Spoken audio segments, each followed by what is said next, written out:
Apple did not want you to know this, but we just figured it out.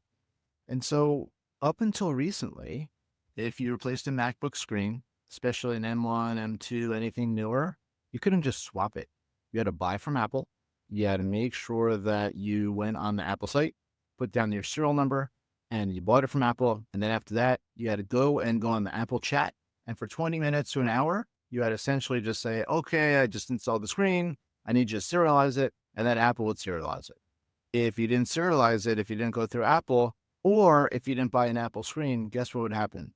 You'd have some random glitches, like you lose True Tone, or all of a sudden there'd be like little squares on the screen itself, or you would even just go to a black screen after an update. Another one of an issue that was a glitch, which was a big one, was the brightness. It would be too dim. It wouldn't be as bright as the original screen. And here's the crazy part.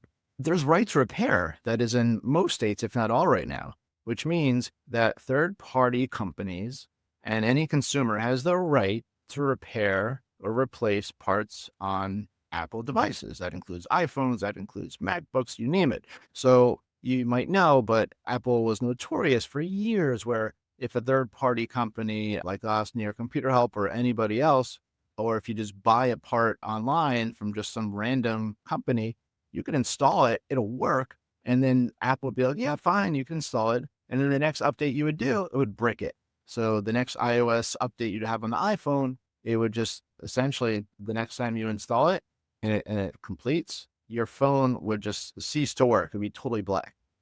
And the best part of that is Apple would snicker and laugh. And when folks would go to the Apple store and they say, oh, there's an issue with this, they would say, it's a third-party repair.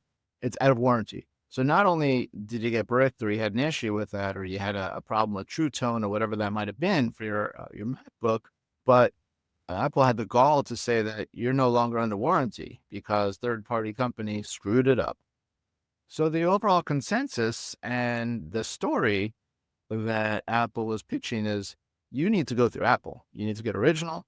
You need to get genuine. And the sad part about that is that's Apple pricing right there. We sell parts, we sell repairs, anything from MacBook repairs to motherboards. And that's like a whole nother story.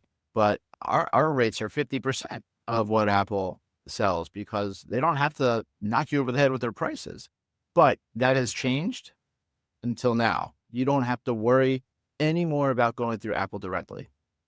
What we found is if you use a genuine Apple screen, an original screen, and this could be a new one, this could be used, this could be refurbished, as long as it's still original parts, you can still use that screen and you can bypass the whole Apple process. You don't have to buy it from Apple, but you don't have to go through the serialization process with Apple.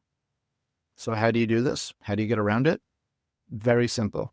And it's crazy when I tell you how simple this is.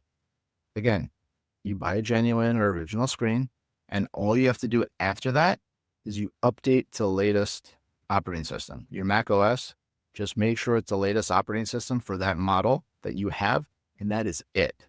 Once it's updated, it works perfectly. True Tone is great. Brightness is perfect. There's no weird glitchy squares on your screen. Everything is as it should be. So yeah, you could save hundreds and thousands of dollars completely by just bypassing Apple.